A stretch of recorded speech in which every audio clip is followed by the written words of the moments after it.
নাহমাদুহু ওয়া নুসাল্লি ওয়া নুসাল্লিমু আলা রাসূলিল কারীম আলহামদুলিল্লাহি কাফা ওয়া সালামুন আলা ইবাদিল্লাযীনা ইসতাফা আম্মা বা'দ আউযু বিল্লাহি মিনাশ শাইতানির রাজিম বিসমিল্লাহির রহমানির রহিম রব্বি হাবলি মিনাস সালিহিন। বিশ্বের যে যেখান থেকে এই ভিডিও দেখছেন প্রত্যেককে জানাই স্বাগত। আসসালামু আলাইকুম ওয়া রাহমাতুল্লাহি ওয়া বারাকাতুহু। আজকে আমরা কুরবানি সম্পর্কে চমৎকার একটি আলোচনা করব কুরআন, হাদিস এবং ফিকহ শাস্ত্র অনুযায়ী। কুরবানি কি? কুরবানি শব্দের অ্যাকচুয়াল অর্থ হলো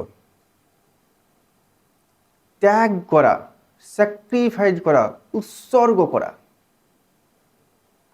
এই কুরবানি শব্দটা আল্লাহ রাব্বুল আলামিন সূরা মাইদার ২৭ নম্বর আয়াতে ব্যবহার করেছেন। অর্থাৎ এই কুরবানি শুধুমাত্র আল্লাহ রাব্বুল আলামিনের সন্তুষ্ট চিত্তের জন্য আপনার প্রিয় জন্তুকে আপনি আল্লাহ রাব্বুল আলামিনের নামে উৎসর্গ করছেন, স্যাক্রিফাইস করছেন, ত্যাগ করছেন। এটাই হলো কুরবানি। আল্লাহ রাসূল সাল্লাল্লাহু আলাইহি সাল্লামকে একজন সাহাবী জিজ্ঞাসা করলেন, ইয়া রাসূলুল্লাহ সাল্লাল্লাহু আলাইহি সাল্লাম, কুরবানি কি? আল্লাহ রাসূল সাল্লাল্লাহু আলাইহি সাল্লাম জবাব দিলেন, কুরবানি হলো ইব্রাহিম আলাইহিস সালামের সুন্নাত। তারপরে সাহাবী আল্লাহ রাসূল সাল্লাল্লাহু আলাইহি সাল্লামকে জিজ্ঞাসা করলেন, এর প্রতিদান কি? আল্লাহ রাসূল সাল্লাল্লাহু আলাইহি সাল্লাম জবাব দিলেন, যে জন্তু জানোয়ারটা তুমি কুরবানি দেবে তার প্রত্যেকটা লোমে একটা করে সওয়াব আছে। এবং এর ব্যাখ্যায় বলা হয়েছে যে সেই কুরবানির পশুটা কিয়ামতের ময়দানে আপনার কাছে হাজির হবে। যদি আপনার কুরবানি কবুল হয়ে থাকে এবং সেই কুরবানি পশুটা আপনাকে পুলসিরাত পার করে জান্নাতে পৌঁছে দেবে। এটাই হলো কুরবানি দেওয়ার সবচাইতে বড় সফলতা। কুরবানি কার উপরে ওয়াজিব আমরা একটু জেনে নিই। প্রাপ্তবয়স্ক, সুস্থ মস্তিষ্ক সম্পন্ন, স্বাধীন এবং মুকিম বান্দা যার নিঃস্ব পরিমাণ অর্থাৎ 7.5 ভরি সোনা বা 52.5 ভরি রূপো তার কাছে মজুদ আছে বা এই পরিমাণ সম্পত্তির সে মালিক। এই শর্তগুলো যে ব্যক্তি পূরণ করবে তার উপরে কুরবানি ওয়াজিব হয়ে যাবে। এবং কুরবানি ওয়াজিব হয়ে গেলে সেই ব্যক্তিটা যদি কুরবানি না দেয়, আল্লাহ রাসূল সাল্লাল্লাহু আলাইহি সাল্লাম বলেছেন যে ব্যক্তির উপর কুরবানি ওয়াজিব হওয়া সত্ত্বেও কুরবানি না দেয় সেই ব্যক্তি যেন ঈদগাহতে নামাজ পড়তে না আসে। এটা পাওয়া যাবে ইবনে মাজাহ শরীফের 3114 নম্বর হাদিসে। কুরবানির সর্বপ্রথম ইতিহাস সম্পর্কে আমরা যদি জানতে চাই, আল্লাহ রাব্বুল আলামিন সূরা মাইদার 27 নম্বর আয়াতে এর বর্ণনা দিয়েছেন। আদম আলাইহিস সালামের পুত্র হাবিল এবং কাবিল দুইজন কুরবানি দিয়েছিল এবং হাবিলের কুরবানি কবুল করেছেন আল্লাহ রাব্বুল আলামিন, কাবিলের কুরবানি কবুল করেনি। হাবিল কুরবানি দিয়েছিল একটা দুম্বা বা ভেড়া, খুব তরতাজা এবং হৃষ্টপুষ্ট। সে তার কুরবানিকে একটা পাহাড়ের উপরে উঁচু স্থানে রেখেছিলেন এবং আল্লাহ রাব্বুল আলামিন আসমান থেকে গায়েবী আগুন দিয়ে সেই কুরবানিকে ঝলসে দিয়ে সেই কুরবানিকে আল্লাহ রাব্বুল আলামিন কবুল করে নিলেন। কিন্তু কাবিল তিনি কুরবানি দিয়েছিলেন সামান্য শস্য দানা। সেই শস্য দানা আল্লাহ রাব্বুল আলামিন কবুল করেননি। কুরবানি মুত্তাকিন বান্দাদের কাছ থেকেই আল্লাহ রাব্বুল আলামিন কবুল করেন। কাবিল এই কথা রাগান্বিত হয়ে তাকে হত্যা করার জন্য বলে, আমি তোমাকে হত্যা করে ফেলব। এই কুরবানি কেন আল্লাহ রাব্বুল আলামিন তাদের কাছ থেকে নিয়েছিলেন? কারণ হলো হাবিলের যমজ বোন ছিল দেখতে কুৎসিত, কাবিলের যমজ বোন ছিল দেখতে সুন্দরী। আদম আলাইহিস সালাম বললেন যে কাবিলের যমজ বোন সুন্দরী বোনের সঙ্গে হাবিলের বিয়ে হবে এবং কাবিলের সঙ্গে হাবিলের কুৎসিত যমজ বোনের বিয়ে হবে, এবং এইটাই ছিল রীতি। কারণ আদম আলাইহিস সালামের প্রত্যেকটা সন্ততি হতো এক জোড়া করে, একটা ছেলে এবং একটা মেয়ে। কাবিল এই সিদ্ধান্ত মেনে নিতে পারেনি। তখন আদম আলাইহিস সালাম বলেছিলেন, সে বেশ, তোমরা দুজনেই কুরবানি করো, যার কুরবানি কবুল হবে তার সঙ্গে কাবিলের সুন্দরী বোনের বিয়ে দেওয়া হবে, এবং যার কুরবানি কবুল হবে না তার সঙ্গে হাবিলের কুৎসিত বোনের বিয়ে দেওয়া হবে। এখন যেহেতু হাবিলের কুরবানি কবুল হয়ে গেছে, কাবিলের হয়নি, সেই জন্য আদম আলাইহিস সালাম ফয়সালা করে দিলেন যে হাবিলের বিয়ে হবে কাবিলের সুন্দরী যমজ বোনের সঙ্গে, এবং কাবিলের বিয়ে হবে হাবিলের কুৎসিত যমজ বোনের সঙ্গে। কাবিল এটা মানতে পারল না এবং হত্যার ষড়যন্ত্র করল এবং হাবিলকে হত্যা করে ফেলল। মানব জাতির ইতিহাসে সর্বপ্রথম হত্যার ঘটনা কাবিল ঘটিয়েছে, এবং এটা পাওয়া যাবে তাফসির ইবনে কাসিরের 3 নম্বর খণ্ডের 500 পৃষ্ঠায় ইসলামিক ফাউন্ডেশনের। এখন আমরা জেনে নেব কুরবানির সেই বিখ্যাত ঘটনা। ইব্রাহিম আলাইহিস সালাম তার নিজ সন্তান ইসমাইল আলাইহিস সালামকে কুরবানি করতে উদ্যত হয়েছিলেন। আপনারা জানেন, আমি কোরআনুল কারীম থেকে শুধু মূল কথাটুকু আপনাদের সামনে আমি পেশ করব ইনশাল্লাহ। আল্লাহ রাব্বুল আলামিন ইব্রাহিম আলাইহিস সালাম যে ইসমাইল আলাইহিস সালামকে কুরবানি করতে উদ্যত হয়েছিলেন, এইটা সূরা সফফাতের 100 থেকে 107 নম্বর আয়াতে আমরা পেয়ে যাব। আল্লাহ রাব্বুল আলামিন কি বলছেন আমরা পর দেখে নিই। প্রথমে ইব্রাহিম আলাইহিস সালাম আল্লাহ রাব্বুল আলামিনের কাছে দোয়া করলেন, রব্বি হাবলি মিনাস সলিহিন, হে আমার প্রতিপালক, তুমি আমাকে নেক সন্তান, সুসন্তান, সলেহীন সন্তান দান করো। আল্লাহ রাব্বুল আলামিন তার দুয়াকে কবুল করলেন এবং ধৈর্য ধারণকারী নেক সন্তান, সুসন্তান ইসমাইল আলাইহিস সালামকে দান করলেন।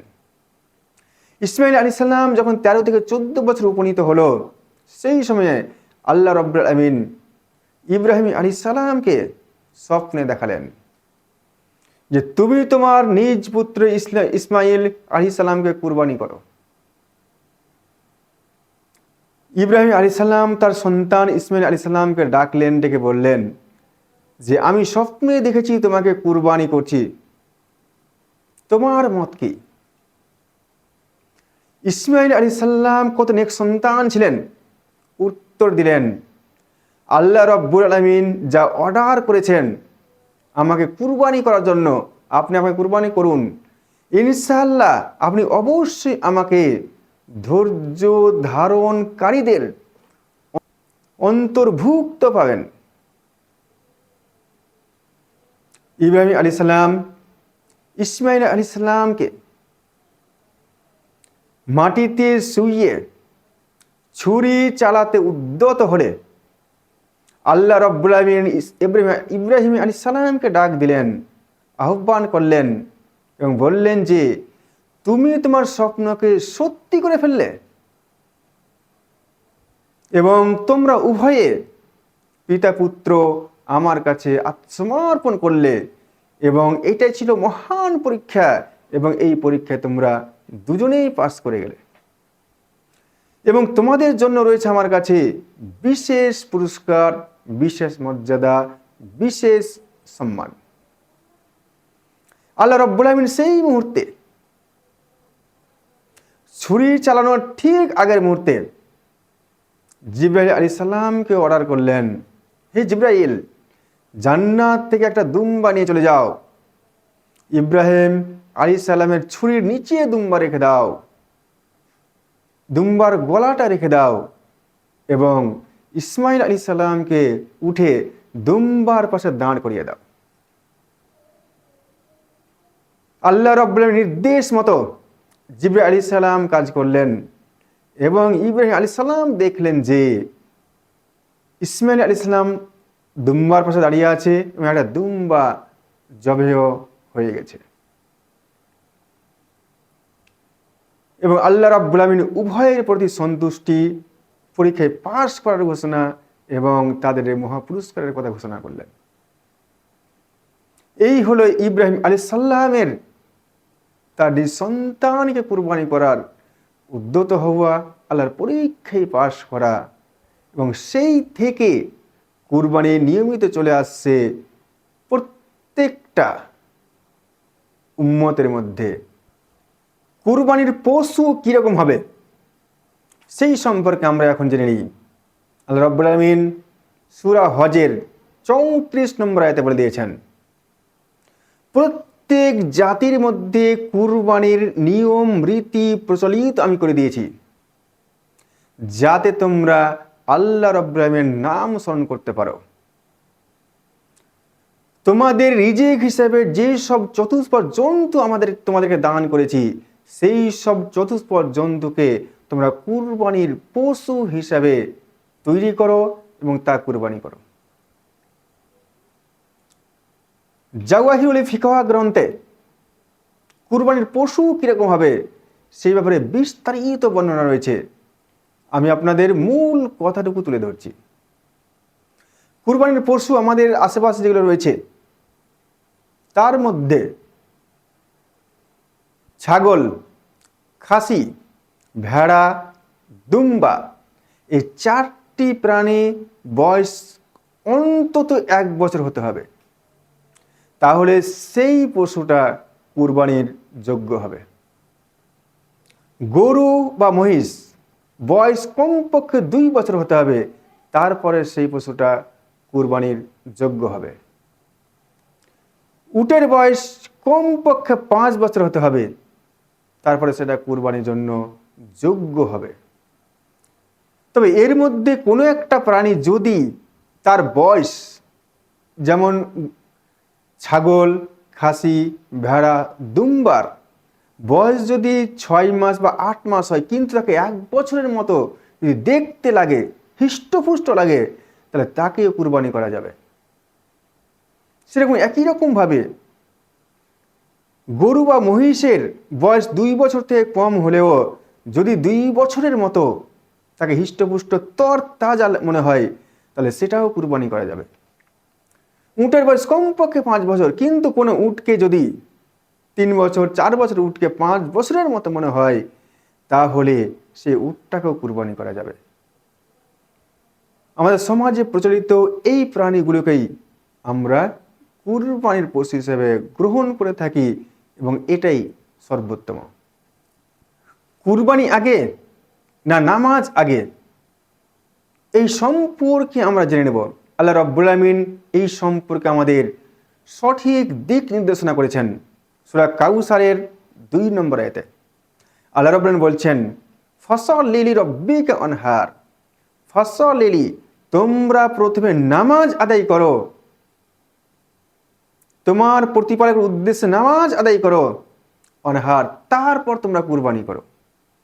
অর্থাৎ প্রথমে আমাদেরকে ঈদের নামাজ, যে 2 রাকাত ওয়াজিব নামাজ রয়েছে, সেই নামাজ আদায় করতে হবে, তারপরে কুরবানি করতে হবে।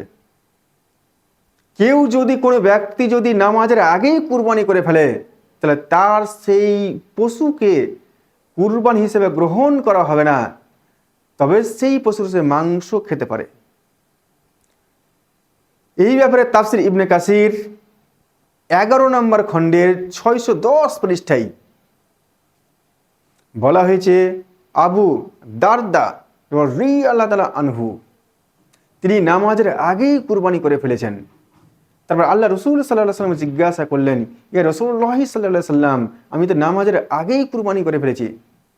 আল্লাহ রসুল সাল্লাল্লাহু আলাইহি ওয়াসাল্লাম তাকে বললেন, তোমার সেই পশু কুরবানি হিসেবে গ্রহণযোগ্য হবে না।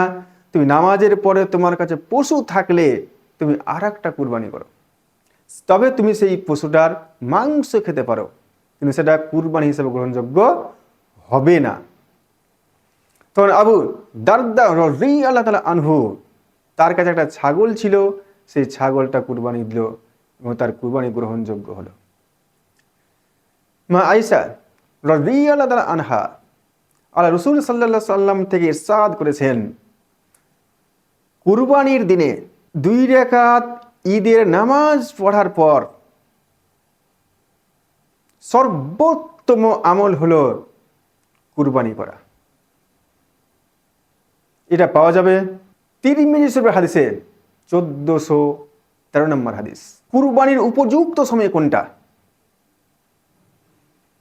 কুরবানির উপযুক্ত সময় হলো জিলহজ মাসের 10 তারিখ থেকে 12 তারিখ পর্যন্ত। 10 তারিখে ঈদুল আজহার নামাজের পর থেকে 12 তারিখ সূর্যাস্তের আগে পর্যন্ত আপনি যে কোনো সময় কুরবানি করতে পারেন। তবে 10 তারিখে ঈদের নামাজ পড়ার পরে পরে কুরবানি করা সর্বোত্তম আমল। অনিবার্য কারণ ছাড়া দেরি করা যাবে না। তবে আমাদের উচিত যত তাড়াতাড়ি এই সর্বোত্তম আমল অর্থাৎ ঈদুল আজহার নামাজ পড়ার পরে পরেই কুরবানি করা। নিজ হাতে কুরবানি করা মুস্তাহাব। তো কোনো ব্যক্তি যদি নিজ হাতে কুরবানি করতে না পারে, তো অবশ্যই সেজন্য কুরবানি যখন করা হবে তার পশুকে, সেই কুরবানির পশুর সামনে সেজন্য অন্তত উপস্থিত থাকে। কুরবানির মাংস বন্টন সম্পর্কে এবং কুরবানির পশুর চামড়া সম্পর্কে আমরা এখন আলোকপাত করব ইনশাআল্লাহ। কুরবানির মাংস বন্টন সম্পর্কে আল্লাহ রাব্বুল আলামিন সূরা হজের 36 নম্বর আয়াতে বলেছেন, তোমরা কুরবানির মাংসকে 3 ভাগে ভাগ করো। 1 ভাগ রাখো নিজের জন্য, আর 1 ভাগ রাখো তোমার আত্মীয় স্বজন কুটুম গেস্টের জন্য, এবং 3 নম্বর ভাগ রাখো ফকির মিসকিনের জন্য। এবং এই ভাগগুলো করতে হবে সঠিক ওজনের ভিত্তিতে, অনুমানের ভিত্তিতে বা আন্দাজের ভিত্তিতে ভাগ করা যাবে না। এবং এইটাই হলো সর্বোত্তম পন্থা, সর্বোত্তম আমল, কারণ আল্লাহ রাব্বুল আলামিনের এটাই নির্দেশ। এবার কুরবানির পশুর চামড়া আপনি কি করবেন? এই কুরবানির পশুর চামড়া সম্পর্কে জাওয়াহিরুল ফিকাহ গ্রন্থে বলা হয়েছে যে মাদ্রাসার এতিম বাচ্চাদেরকে আপনি কুরবানির পশুর চামড়া দিয়ে দেন, বা আপনি পশুর চামড়া বিক্রি করে সেই মাদ্রাসার এতিম ছাত্রদেরকে বা গরিব মিসকিন লোককে আপনি দিয়ে দেন। কিন্তু এই পশুর চামড়া মাদ্রাসার বিল্ডিং করা যাবে না, মসজিদে দেওয়া যাবে না, সরকারি কোনো রাস্তাঘাটে দেওয়া যাবে না।